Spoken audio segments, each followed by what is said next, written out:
सो हमारा new topic है reading political symbols. अब फ्रांस में क्या था, जैसा हमने पहले पढ़ा था कि कॉन्स्टिट्यूशन ड्राफ्ट हो गया, राजा हट गया, राजा अब सिर्फ किसान के बराबर था। तो अब यहाँ पे लोगों को एक समस्या आ गई कि लोग ज़्यादा पढ़े हुए नहीं थे, लोग ज़्यादा पढ़े हुए नहीं थे और लोगों को पढ़ना नहीं आता था, तो जाहिर सी बात है कि वो लिख भी नहीं सकते थे। तब हम जैसे हमने पहले समझा था कि लोग को बहुत सारे राइट्स नहीं थे, अब राइट्स दिए गए। अब राइट्स सभी को जो जो राइट्स मिले, फ्रीडम ऑफ स्पीच, सब राइट्स मिले थे। उसके बाद तब अब इतने जल्दी में तो कोई है नहीं कि वो तुरंत पढ़ना लिखना सीख जाएंगे।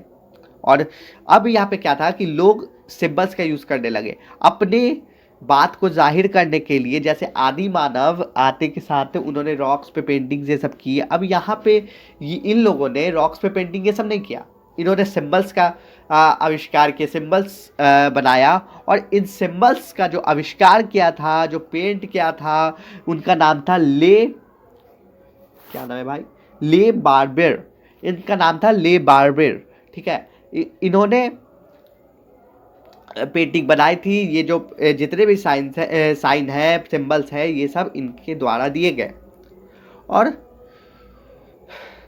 ये सभी जो भी पेंटिंग्स है, इनका बस हमारे पास एक क्वेश्चन आ जाता है कि ये जो पेंटिंग्स है वो इन्होंने क्यों बनाया। तो इनका सबसे पहला मोटिव था declaration of the right of man, हमने पहले पढ़ा था। तो जो जो राइट थे मैन का, उनको डिक्लेरेशन, उनको एक सिंबल के द्वारा सभी को बताना इनका मेन मोटिव था, और इन्होंने किया। तो सबसे पहला हमारा है the broken chain. The broken chain, chain were used to fetter slaves. A broken chain stands for the act of becoming free.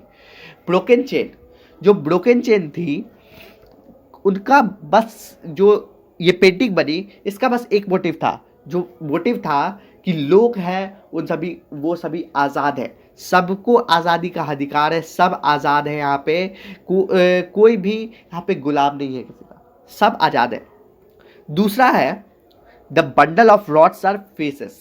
The bundles of rods are, जैसा आपने एक पहले कहानी सुनी होगी बहुत पहले, कि एक किसान होता है, वो एक लकड़ी है उसको नहीं तोड़ पाता।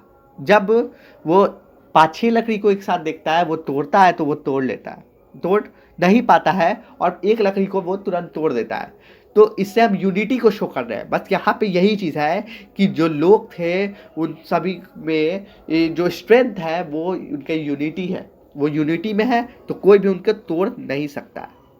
और ये जो थर्ड है, यानी the eyes with a triangle radiating light, इसका बस एक मोटिव था। ये जो सिंबल उन्होंने बनाया, इसका काम ये था कि अब लोगों की आंखें खुल चुकी है, लोगों की आंखें खुल चुकी है और वो अपने राइट्स को पहचान रहे हैं। अब कोई भी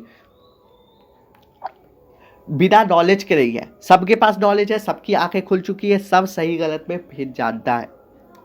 Spectre, symbol of royal power. ये जो स्केप्टर है, जो भी सिंबल है, ये symbol of royal power, royal power का जो पावर, किंग का पावर है, उसको दर्शाने के लिए ये था। Snake biting its tail to form ring.